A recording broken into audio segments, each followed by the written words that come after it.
네, 반갑습니다. 우리 화면을 바라보시면서 이렇게 인사하겠습니다. 사랑합니다. 사랑합니다. 네, 사랑합니다. 네.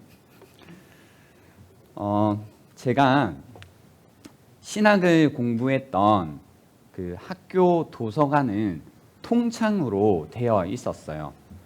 그래서 도서관에 가서 이제 통창으로 되어 있다 보니까 공부를 하다가 한 번씩 고개를 들고 이제 창을 통해서 밖을 쳐다보기도 했습니다. 어느 날 공부를 하고 있는데요. 갑자기 딱 소리가 나는 겁니다. 이게 무슨 소리지? 또 나요. 딱. 이게 어디서 나는 소리인지 찾아보니까 새 한 마리가 그 도서관이 이제 통창으로 되어 있는데 창을 보지 못하고 지나가고 싶었나 봐요. 계속 와서 그 창에 부딪히는 소리였습니다. 탁. 근데 문제는 그 새가 하루만 그렇게 하는 것이 아니라 거의 1년 넘게 그러는 거예요, 새가. 그래서 제가 어느 날은 함께 공부하고 있던 다른 분에게 그 새 이야기를 했습니다. 계속해서 저 새가 반복적으로 저러고 있다. 왜 저런지 모르겠다. 라고 하니까 그분이 저에게 이렇게 이야기했습니다. 괜히 새대가리가 아닙니다. 보이지 않지만 분명히 있는 통창이 보이지 않는 것이죠. 몸으로 경험하고 있지만 깨닫지 못하고 있는 겁니다. 우리도 늘 돈 문제에 부딪히며 살아갑니다. 어쩌면 같은 문제를 반복하면서 살아가고 있습니다.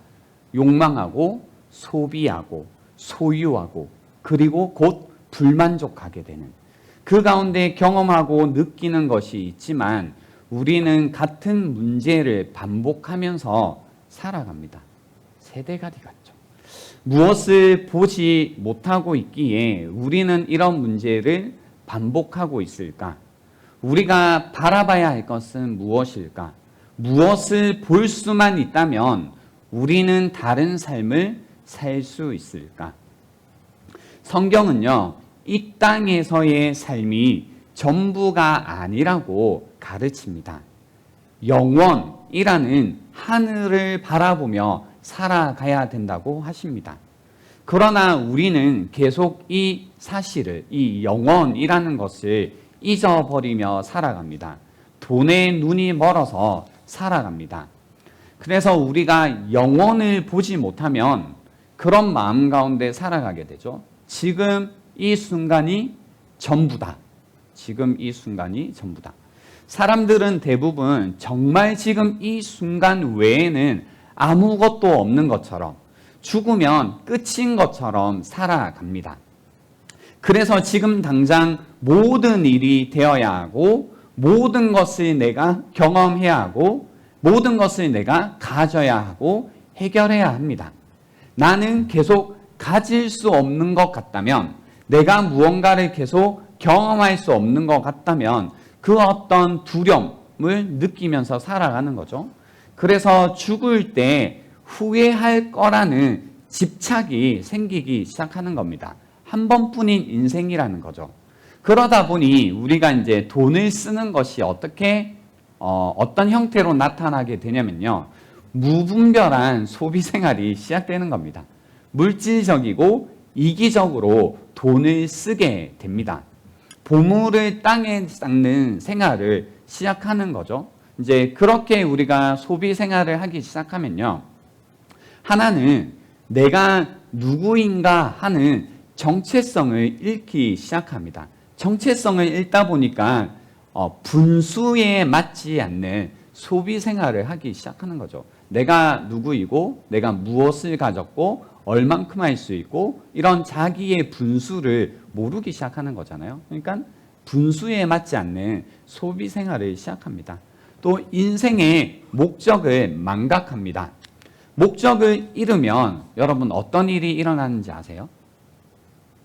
필요를 모르기 시작합니다. 그러니까 자신에게 무엇이 필요한지를 모릅니다. 그리고 실제로 이제 목적을 잃기 시작하면 내가 생각할 때 필요하다고 생각하는 대부분의 것들이 불필요한 것들입니다. 내가 그냥 원하는 게 필요한 게 됩니다. 그래서 우리는 아주 능숙하게 나의 욕심을 필요로 둔갑시킵니다. 왜 욕심을 필요로 둔갑시키냐면요. 필요한 것은 가지는 것이 당연하기 때문입니다. 그래서 나의 욕심에 이끌려서 내가 소비 생활을 하지만 이것은 당연히 내가 필요한 거기 때문에 사는 것이, 구입하는 것이 당연하다. 이런 생각을 하는 거죠. 여러분은 어떠신가요? 여러분은 나의 어떤 인생의 목적을 잘 알고 계시고 그 가운데서 나에게 꼭 필요한 것들을 구입하면서 살고 계신가요? 아마 이 영상을 보고 계신 분들 중에서 나에게 있어서 필요의 개념을 다시 점검해 보셔야 될 분들이 많을 수 있습니다. 제가 돈에 관한 설교 첫 번째 시간에도 말씀을 드렸는데요. 이미 누군가는 럭셔리, 그죠? 호사스러운 생활이 나의 필요라고 느끼면서 살고 있는 분들도 계실 겁니다. 근데 정말로 이제 우리가 필요하다고 하는 것들이 나에게 필요한 것일까? 예전에 이제 제가 유학 생활을 할 때요. 저에게 목적은 분명했거든요. 그냥 유학 생활을 하는 겁니다. 공부를 하고 빨리 한국에 돌아가는 것이었습니다. 그러다 보니 제가 어떤 물건들을 구입할 때 어떤 기준에서 계속 구입하게 되냐면 이거 내가 필요한가? 나 그렇게 여기 오래 안 살 건데 이거 꼭 필요한가? 그런 기준을 가지고 살았습니다. 그러다 보니 침대가 없이 7년 정도 이제 지내게 됐는데요. 처음에는 그런 마음이었죠. 금방 있다가 갈 건데 침대가 무슨 필요인가? 그냥 땅바닥에서 자면 되지.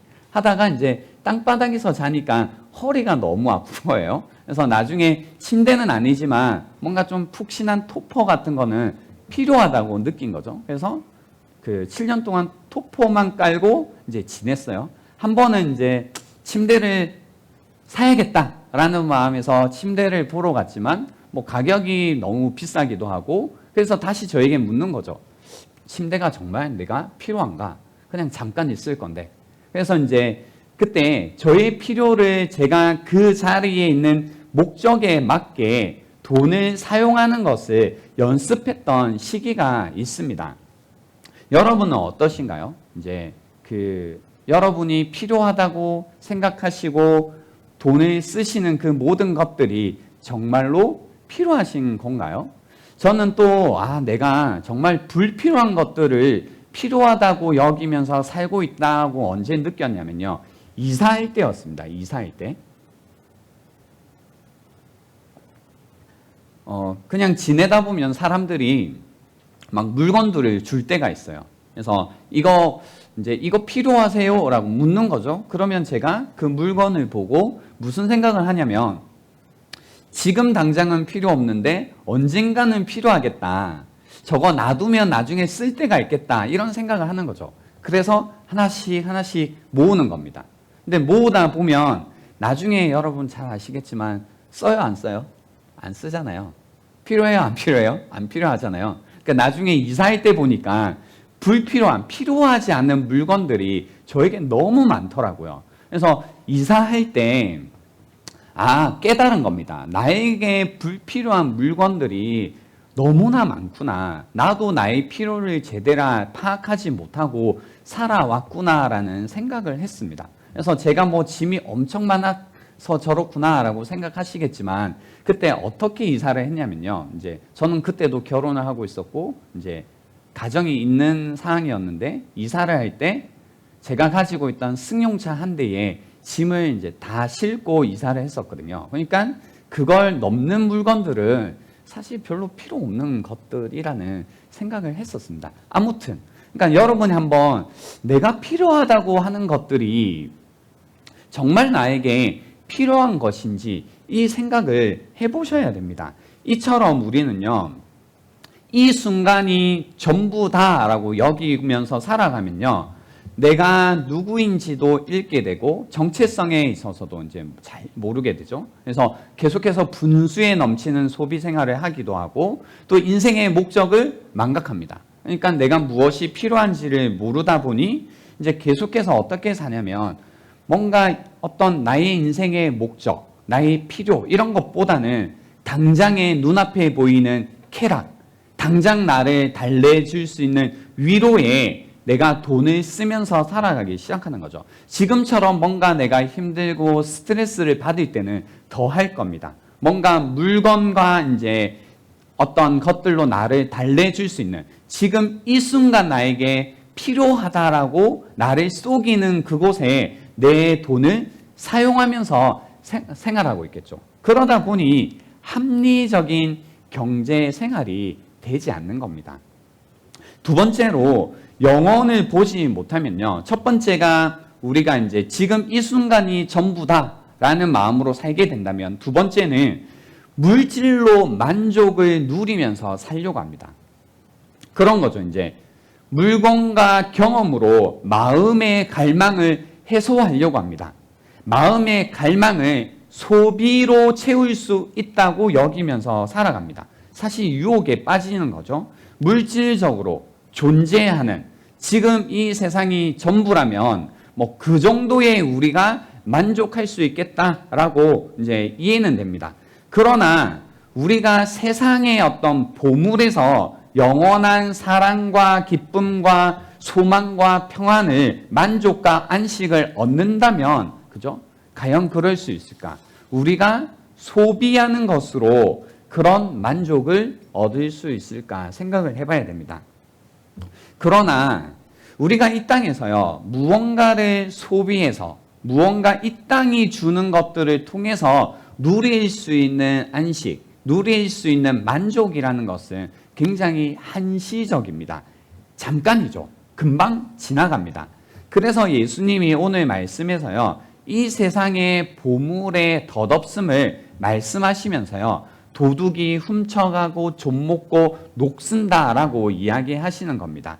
세상 보물에는 우리가 추구하는 변함없는 영원한 기쁨과 소망과 평안과 그 만족과 안식을 줄 힘이 없다라는 이야기를 하고 계신 겁니다. 그래서 땅에 보물을 쌓는다라는 의미는 사라지고 망가지고 금방 빼앗길 것에 우리가 보물을 둔다라는 의미입니다. 우리는 어쩔 수 없이 이렇게 어리석게 살아갑니다. 그냥 계속해서 이 땅 가운데서 one more, 한 가지를 더 소망하면서 욕심을 부리면서 살아가는 겁니다. 그런 거죠. 아, 저거 하나 더 내가 사면 좋겠다. 내가 다른 곳에 한 번 더 갈 수 있으면 기쁘겠다. 내가 다른 걸 한 번 더 해보면 만족하겠다. 계속해서 이 한 번 더, 한 가지 더, 원모를 외치면서 살아갑니다. 그러나 여러분 아시죠? 이미 여러분이 하나 더, 한 번 더, 한 가지 더를 외치면서 살아오셨지만, 그렇게 쌓아 올린 것은 뭐예요? 불만족의 산더미입니다. 이 땅에서 보물을 쌓아가는 것은 불만족을 쌓아가는 것뿐이다라는 것을 사실 우리는 이미 알고 있다라는 겁니다. 그렇게 이렇게 계속 살면요, 우리는 조금 불만족하는 것이 아니라 그냥 불만족하는 사람이 되어버립니다. 우리가 이미 가지고 있는 것에서 만족하기란 거의 불가능합니다. 그래서 우리 마음의 욕심이라는 것은 더 커집니다. 욕심을 더 부리면서 살아갑니다. 그래서 항상 욕심을 부리기 때문에 만족감을 느끼지 못하고, 오히려 그 만족감을 추구하기 때문에 어떻게 돼요? 소비로 만족을 얻으려고 하잖아요. 어떤 소비를 하기 시작할까요? 과하 소비를 하기 시작합니다. 그만큼 우리 안에 욕심이 더 커져 있다는 겁니다. 욕심은 커지고 소비는 늘리고, 욕심은 늘리고 소비는 커지고 가소비를 하게 됩니다. 그러나 그 우리 안에 있는 불만족은 애초에 욕심이 만든 필요입니다. 그러니까 이렇게 살면요, 우리가 그리스도인으로 살아간다고 하지만 어떻게 은혜를 알고 어떻게 감사를 알면서 살 수 있을까요? 계속해서 우리 마음 가운데 욕심이 계속 있고, 그 욕심이라는 것은 내가 더 좋은 대접을 받아야 되는데, 내가 더 좋은 것들을 누려야 되는데, 내가 더 많은 것들을 가져야 되는데, 이런 욕심 가운데 있는데 우리가 어떻게 성경에서 말하는 은혜를 알 수 있고 어떻게 감사하는 생활을 할 수 있겠냐라는 겁니다. 우리 안에 있는 이 불만족, 이것을 채울 거는 이제 소비로 채울 수 있는 게 아니죠. 예전에 그냥 어느 날요, TV를 보는데 아마 식객이라는 영화였던 것 같아요. 정확하진 않습니다. 근데 그 영화에서요, 한 사람이 굉장히 입맛이 까탈스러워요. 굉장히 까탈스러운데 그 사람이 어떤 맛을 찾고 있었냐면요, 자기가 군 시절 때 맛봐왔던 그 인생에서 가장 맛있었던 그 라면 맛을 찾아 헤매더라고요. 그래서 이렇게도 라면을 찾아보고 저런 라면도 찾아보고 뭐 이것저것 재료를 다 담아보기도 하고 엄청난 요리사에게 라면을 끓여달라고 해보기도 하고, 그 가운데 찾은 답이 무엇이었냐면요, 이제 찾다가 그때 그 군 시절에 자기에게 라면을 끓여줬던 사람을 드디어 찾은 겁니다. 그래서 그 사람이 뭐라고 하냐면요, 세상에서 가장 맛있는 라면은 어떤 라면인지 아세요? 배고플 때 먹는 라면이라는 거죠. 네, 배고플 때 먹는 라면. 무슨 얘기인지 아세요, 여러분? 우리 안에 끊임없이 끌어오르는 이 욕심, 이 불만족 가운데 무엇을 추구하고 그 가운데 많은 것들을 소비해봤자 우리를 결코 채울 수 없다라는 겁니다. 그래서 이렇게 만족할 줄 모르는 탐욕에 의해서 살아가다 보면 우리는 그 다음 쾌락, 그 다음 어떤 욕심을 부리지만 우리는 만족할 수 없습니다. 경험을 아무리 많이 해봤자, 많은 것들을 소유해봤자, 아무리 많은 것들을 우리가 가져봤자 그 끝은 공허합니다. 돈을 주고 인생을 가지려고 하지만 남는 것은 무엇이에요, 여러분? 뭐가 남으셨어요? 비만과 중독과 부채와 허무만 남아 있습니다. 그죠? 2010년도에 제가 봤던 그 기사인데요, 이런 제목이었어요. 다시는 부자가 되고 싶지 않다라는 기사였어요. 제목이 눈에 띄더라고요. 이건 무슨 얘기지? 왜 다시는 부자가 되고 싶지 않을까? 이런 내용이었습니다. 160억이 넘는 복권에 당첨된 지 10년도 안 되어 빈털터리로 전락한 남성이 환경미화원으로 제2의 인생을 꿈꾸고 있어 화제를 모으고 있다. 영국 노퍽주에 있는 허름한 집에서 뚜렷한 직업 없이 어렵게 두 아들을 키우는 마이클 캐롤은 8년 전만 해도 세계 최고의 행운남으로 주변의 부러움을 독차지했다. 20대 초반의 학생이었던 그가 160억이 넘는 복권에 당첨된 것이다. 수려한 외모까지 더해 화제를 모은 그는 방송에도 출연하며 20대 벼락부자로 유명해졌다. 하지만 행복은 그리 오래 가지 않았다. 하루아침에 큰 돈을 손에 넣은 그는 호화저택이나 슈퍼카 등을 사는 것으로 돈을 펑펑 썼다. 또 약물에 중독된 뒤에는 거의 매일 집에서 파티를 벌이며 여자와 술에 빠져 살았다. 캐롤은 약물에 빠져 매일 새로운 여자친구를 집에 불러들여 돈을 물 쓰듯이 썼다. 아무런 감정도 느끼지 못했고 인생이 늘 불행하다고 생각했다고 기억을 떠올렸다. 2년 전 그는 갖고 있던 재산을 모두 탕진했고 주변 사람들과도 멀어졌다. 또 코카인 소지 혐의로 경찰에 체포돼 5개월 동안 감옥살이를 하며 인생의 밑바닥을 쳤다. 여자친구인 젬바와 아이 2명을 두고 근근히 사는 캐롤은 최근 재기의 뜻을 품었다. 복권에 당첨되기 전처럼 성실하게 일하고 작은 행복에도 만족하는 삶을 살기로 한 것이다. 최근 주급 30만 원인 환경미화원에 지원한 그는 가난해졌다고 전혀 창피하거나 부끄럽지 않다. 오히려 술과 여자에 빠졌던 과거의 내 모습이 더 부끄럽다고 말했다. 이어 그는 다시는 그런 부유한 인생을 꿈꾸지 않는다. 나는 부자에 대한 아무런 미련도 없고 오히려 가난하지만 열심히 사는 지금이 훨씬 더 행복하다고 만족감을 드러냈다.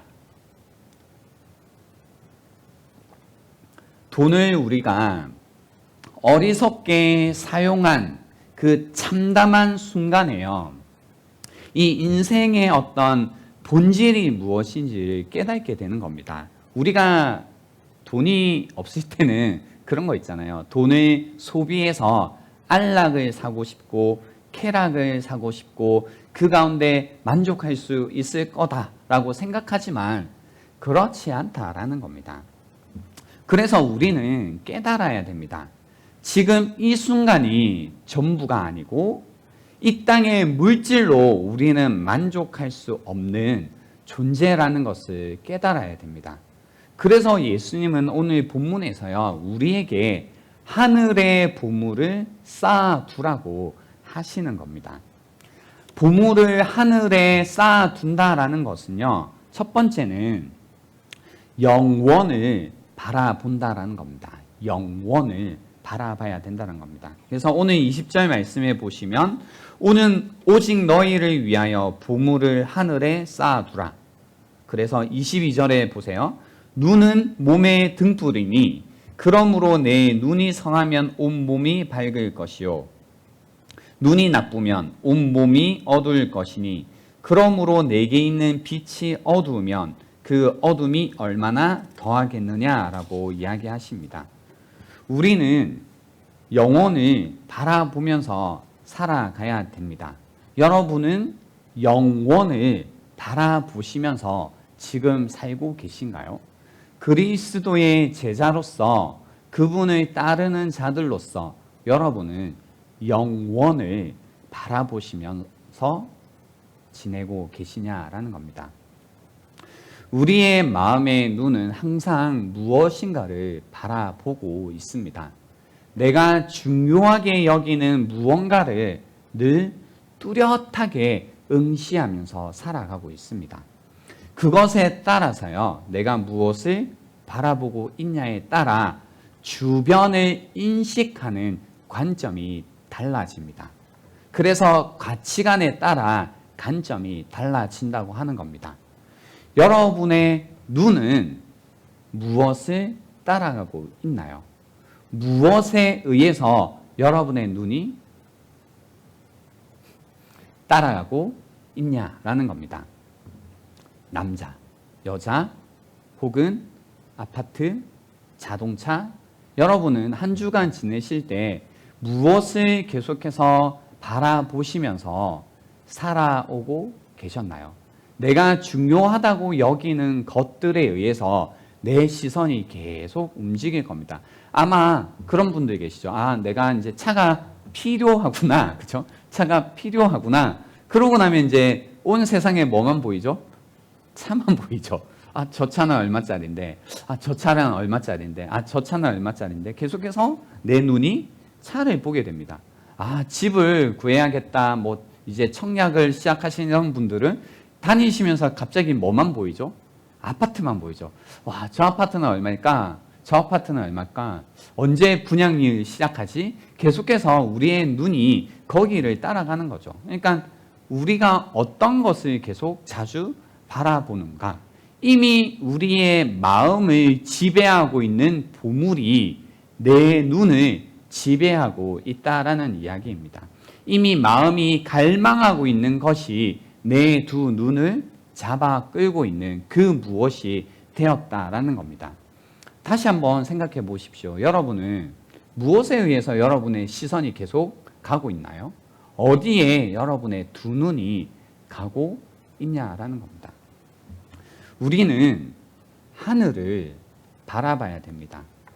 영원을 바라볼 수 있는 사람들이어야 됩니다. 얼마 전에 저희가 책은 사랑을 싣고 해서 나누었던 책인데요. 사막은 샘을 품고 있다라는 책에서요, 이승우 이 저자는 이렇게 이야기를 합니다. 지금 내가 하늘을 바라보고 있지 않다면 나는 하늘과 상관없는 사람이다. 기억이나 지식은 중요하지 않다.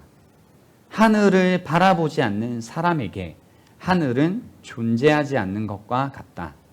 하늘은 하늘을 쳐다보는 순간에만 하늘이다. 하늘은 하늘을 쳐다보는 사람에게만, 즉 관계를 맺고 있는 사람에게만 그 순간에만 하늘이다 라고 하셨습니다. 그러니까 우리는 하늘을 바라봐야 됩니다. 이 순간이 전부가 아닌 것을 기억하고 영원을 바라볼 수 있어야 된다라는 겁니다. 영원이라는 관점에서 살아가는 사람들이 그리스도인들이기 때문입니다.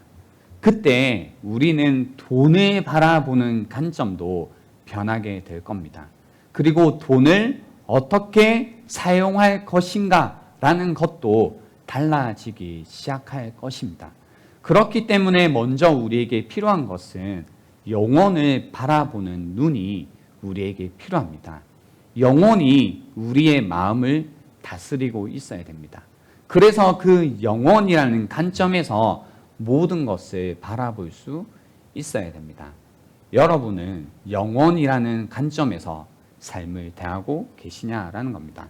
두 번째로 보물을 하늘에 쌓아두라라는 것은 이 영혼을 바라볼 뿐만 아니라 사모해야 한다라는 겁니다. 전도서 3장 11절 말씀에 이런 말씀이 있습니다. 하나님이 모든 것을 지으시되 때를 따라 아름답게 하셨고 또 사람들에게는 영원을 사모하는 마음을 주셨느니라 라고 하십니다. 그러니까 우리를 하나님께서 지으실 때요, 애초에 영원을 사모하는 마음을 주셨대요. 우리 마음 가운데 다른 것들을 막 바라고 갈망하는 것처럼 영원을 사모하는 마음을 우리에게 주셨다라고 하는 겁니다. 그렇기 때문에요, 하나님이 애초에 우리를 만드실 때 영원을 사모하는 마음을 주셨기 때문에 영원하지 않는 것에 만족하지 못하는 존재로 우리를 지으셨다라는 이야기입니다. 그래서 우리는 그런 걸 원하잖아요. 영원한 사랑, 영원한 기쁨, 영원한 안식이라는 것을 우리는 갈망하면서 살아가는 겁니다. 왜냐하면 하나님께서 우리를 그렇게 만드셨기 때문입니다. 영원을 갈망하며 살아가도록 우리를 만드셨다는 겁니다. 그래서 영원을 사모하고 영원을 갈망한다라는 것은 영원하신 그 하나님을 갈망하면서 산다라는 겁니다. 그래서 영원하신 하나님과 친밀한 관계만이 우리를 만족시키는 삶이 된다라는 겁니다. 제가 이제 늘 이 만족에 관해서 생각을 할 때요, 이제 뭐 상담을 할 때도 그렇고 또 세상이 살아가는 모습을 볼 때도 그런데요, 감사하는 사람이 되기 위해서는 쉽게 만족해야 된다고 하지만 사실 이 세상은 사람들을 너무나 쉽게 만족한다라는 생각을 할 때도 있습니다. 우리는 어떤 의미에서 너무 쉽게 만족하면서 살아간다는 거죠. 성경도요, 우리에게 사람들이 너무나 쉽게 만족하며 살아간다라고 가르칩니다.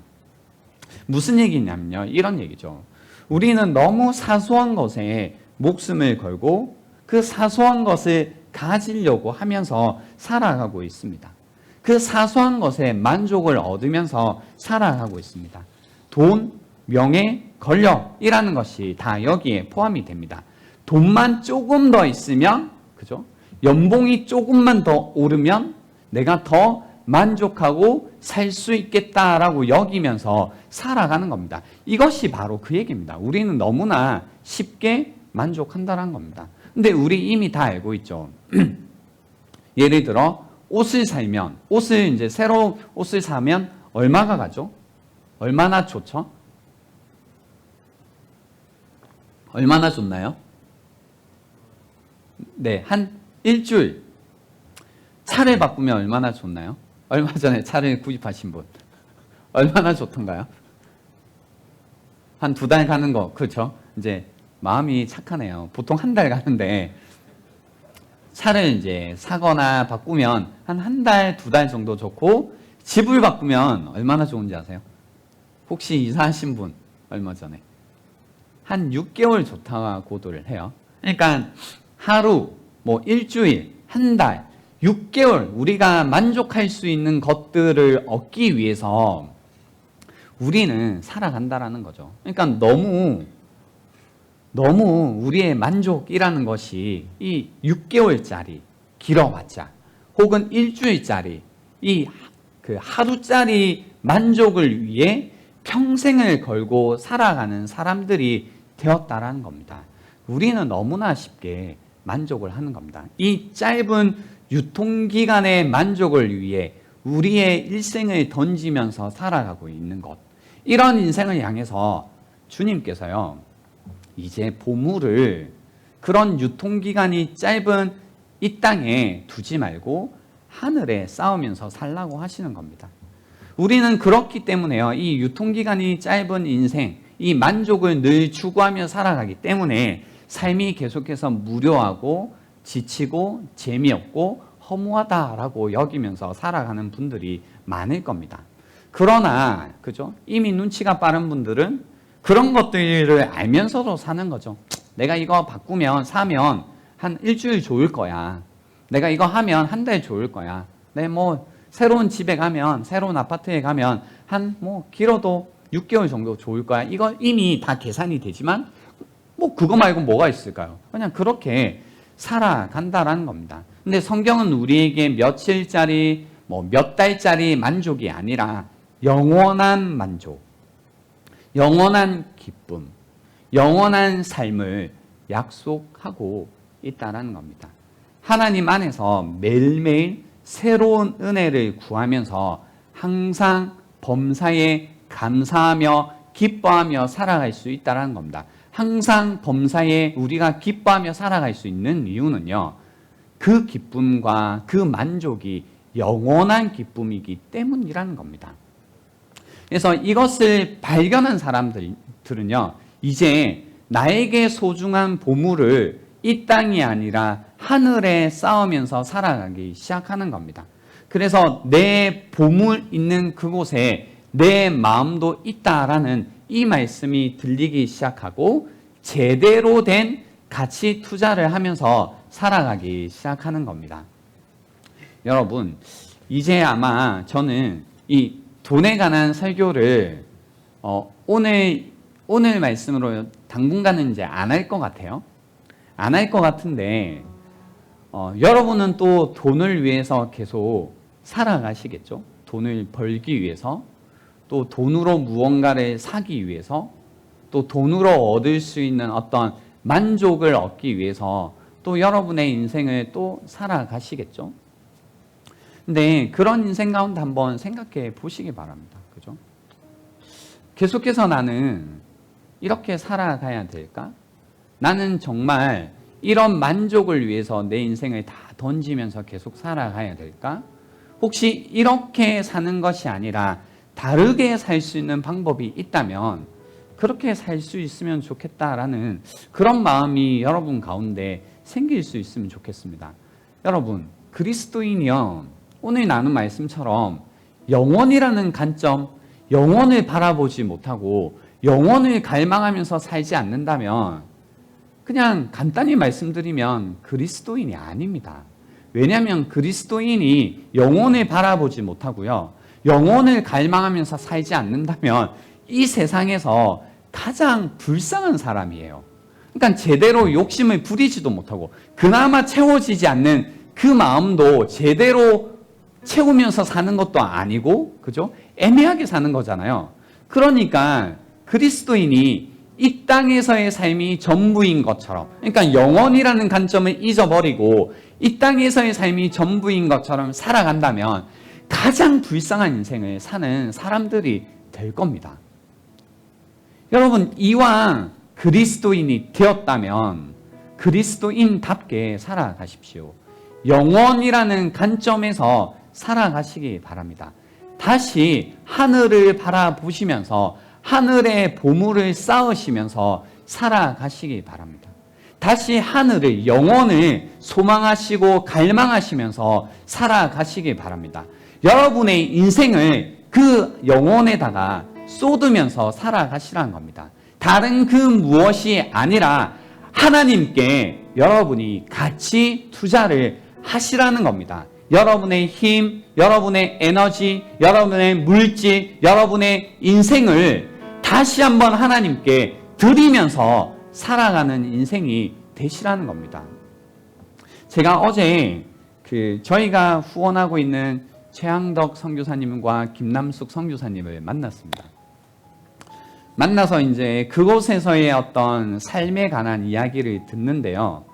이분들을 만난 겁니다. 오랜만에 이 땅의 보물을 쌓는 사람들이 아니라 하늘의 보물을 쌓는 사람들을 만난 겁니다. 그러니까 이야기하는데 이야기하시는 게 다르죠. 고민하는 것도 다르고 마음에 있는 것도 다르고 계획도 달라요. 그러니까 일단은 그런 고민들이 없으시더라고요. 인생의 목적이 무엇이니, 어떻게 살아야 되니, 뭐 이런 고민이 없죠. 왜냐면요, 당장에 눈앞에 할 일이 너무 많으신 거죠. 그러니까 인생의 목적이 무엇인지, 의미가 무엇인지 물을 이유가 없어요. 이 말이 그분들이 바쁘시다라는 뜻이 아니에요.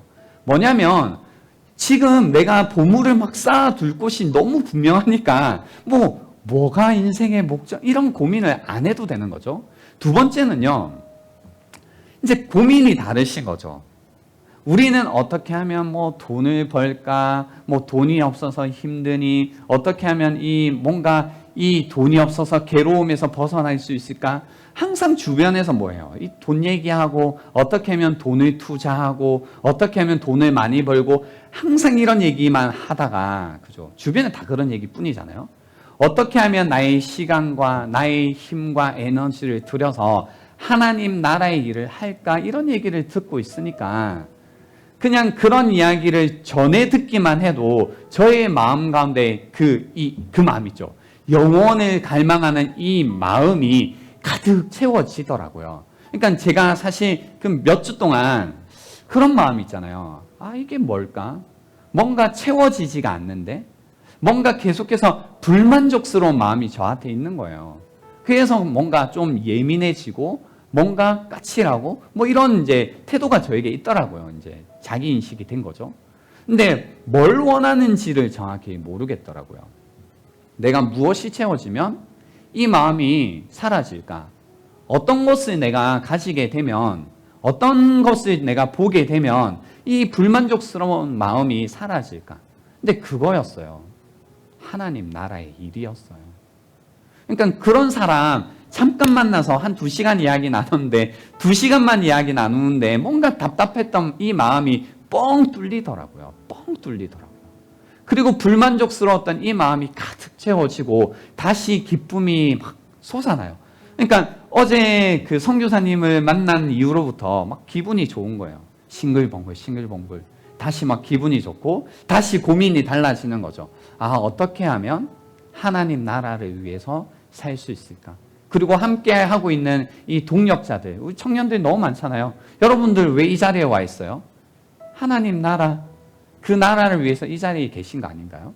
그러니까 이분들과 함께 그 나라를 위해서 같이 살 수 있다라는 생각만 해도 막 기쁨이 다시 샘솟는 거죠. 우리가 뭘 그렇게 고민할 게 많은가? 다시 하나님 나라를 위해서 하늘에 보물을 쌓는 인생이 되면 되는데 무슨 고민이 그렇게 우리는 많았던 걸까? 다시 이 고민을 여러분과 함께 하고 싶습니다. 여러분 물론 집을 어떻게 할까, 돈을 어떻게 벌까 여러 가지 고민들을 하시겠지만 우리가 그리스도인으로서 함께 해야 되는 고민, 우리가 같이 바라봐야 되는 곳, 우리가 함께 소망하며 갈망해야 되는 것은 무엇이냐면 하나님 나라, 그 영원을 우리가 다시 함께 바라볼 수 있고 그것을 우리가 함께 갈망하기 때문에 그곳에 우리의 보물을 다시 쌓기 시작한다면 그때부터 우리는 그동안 놓치고 있던 만족, 그동안 놓치고 있던 감사, 그동안 잃어버렸던 기쁨이 우리 안에 회복될 것이라고 저는 확신합니다. 그래서 사랑하는 청년 여러분, 우리 다시 하늘의 보물을 쌓는 삶을 다시 살 수 있으면 좋겠습니다. 이 고민을 우리가 함께 할 수 있으면 좋겠습니다. 우리가 함께 하늘의 보물을 쌓는 자들로서 살아갈 수 있으면 좋겠습니다. 잠시 시간을 드리겠습니다. 한번 여러분 고민해 보십시오. 나는 정말로 영혼을 바라보면서 살고 있는가? 영혼을 갈망하면서 살고 있는가? 나는 하나님 나라를 바라보며 살고 있는가? 정말로 나는 하늘의 보물을 쌓으면서 살아가고 있는지 여러분 자신을 깊이 한번 살펴보시는 이 시간이 될 수 있으면 좋겠습니다. 묵상할 시간을 드리겠습니다.